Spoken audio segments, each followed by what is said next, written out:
On January 14, 1814, the Treaty of Kiel was signed between Denmark, Norway, the United Kingdom, and Sweden. This ended the Napoleonic Wars in the north. The peace treaty dictated that Frederick VI, as a defeated ally of France, had to concede Norway to Sweden. In turn, Denmark would receive Swedish Pomerania and Rügen, as well as 1 million riksdaler. Norway, however, rejected the peace treaty and declared independence. They called for a constitutional assembly, adopted a liberal constitution on the 17th of May, and elected Christian Frederick VIII as king. Christian Frederick had been a regent in Norway during the Napoleonic Wars and was the heir to the Danish throne. Despite this, Sweden did not renounce their claims on Norway, and on the 26th of July, 1814, declared war. Norway had had 6 months to prepare for the war, as Sweden had been preoccupied with helping their allies defeat Napoleon. The Swedish army had 45,000 experienced troops, while the Norwegian army had scrambled together about 30,000 men. Norway had positioned their troops away from the Swedish border, in fear of being outflanked. The Swedish army quickly sent ships to attack the Norwegian cannonboats at Hvaler. However, the Norwegian ships retreated to the county of Vestfold before the Swedish navy got there. With this, the Swedish army could freely move troops northward to Fredrikstad, which was defenseless against attacks from the seaside. Commandant Nils Christian Fredrik Hals surrendered the fortress to Sweden the next day. The Swedish army marched into Fredrikstad, and Karl Johan, heir and general to the Kingdom of Sweden, made the city his headquarters.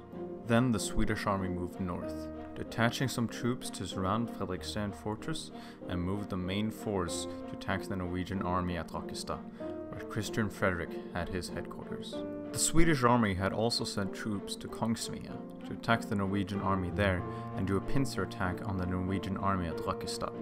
However, the Norwegians managed to rout the Swedish army at the Battle of Marstrand on the 5th of August. On the 3rd of August, Christian Frederick came to the front in Østfold County and was persuaded to change his strategy. When he was informed that Fredrikstad had fallen to the Swedes, he recalled his forces to Rakkestad and did not order any counterattacks. This was against the advice of his generals.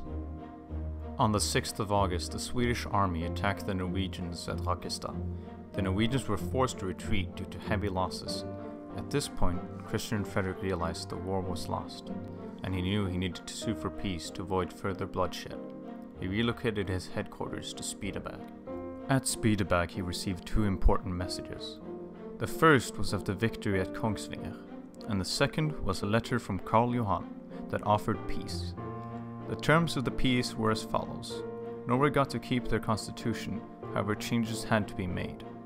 Christian Frederick would have to abdicate, and Norway would join in a union with Sweden. Realizing this was the most ideal peace he could get, Christian Frederick accepted.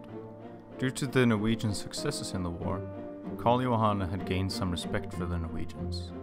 He also realized that if he wanted to conquer Norway by force, it would be too costly, due to the coming winter. On the 10th of October, Christian Frederick abstained as the King of Norway, and Karl II became King of Norway. Christian Frederick would go on to become the King of Denmark on the 13th of December, 1839.